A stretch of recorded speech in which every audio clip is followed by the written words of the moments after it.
Hello everyone, today I'm going to be making some sourdough rolls, and for this you'll need just a couple ingredients.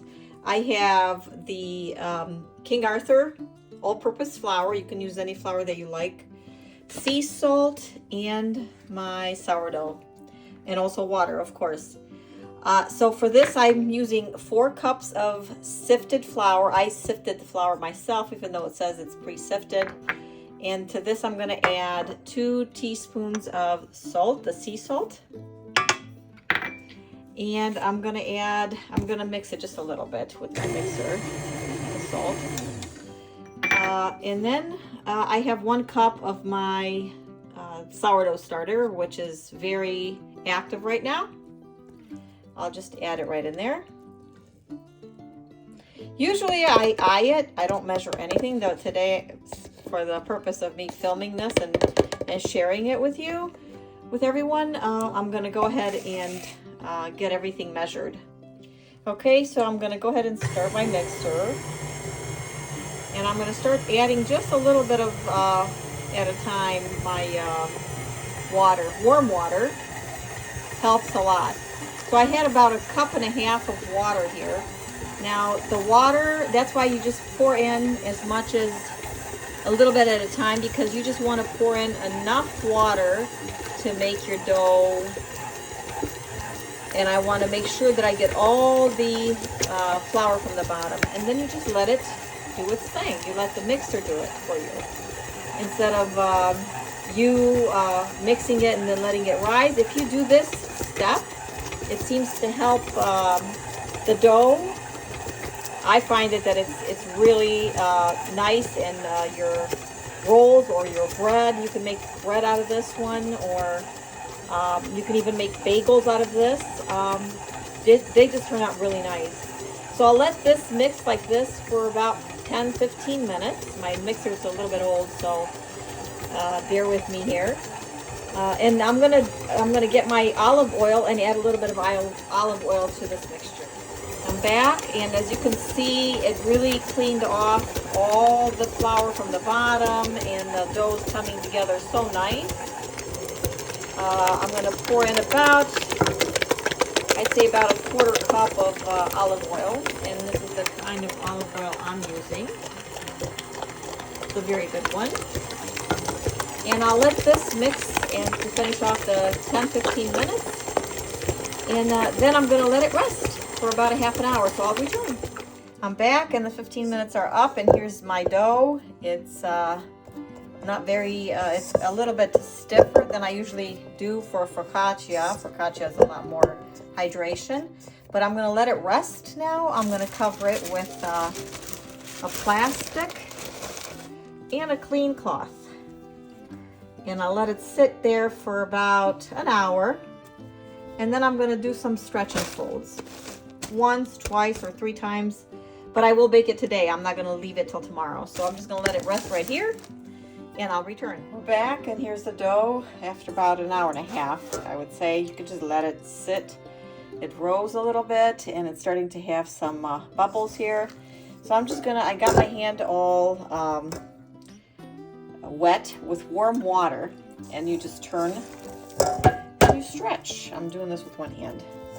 So you turn and and then this is almost ready for me to shape them into rolls. So I'm going to let it sit another hour, but look at how nice it stretches, and it's just beautiful, beautiful dough.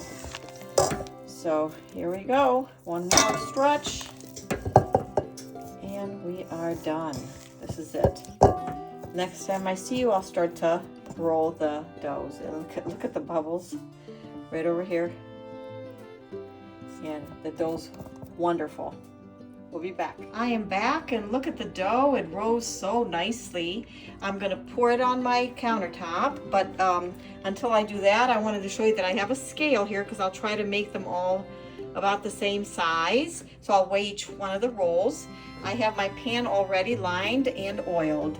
So I'm going to go ahead and dump the dough, pour the dough out, and then I'll try to measure it, and I'll come back to show you. Here I am. I just weighed some of the dough. Here's another one, 50 grams. and I'm gonna put them on the pan and continue on until I'm done with all the dough, and I will return. So I'm done with them. So I have from that quantity of dough, each one is 50 grams, and there are 22, 4, 6, 9,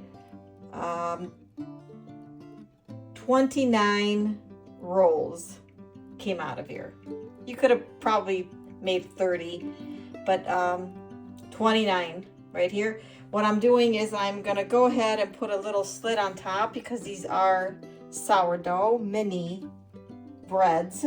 So I'm gonna put a slice and put them in a preheated oven of 385 for about 15 minutes, and I'll check on them. I'll be back. I am done. They baked. They're done baking, and here's these.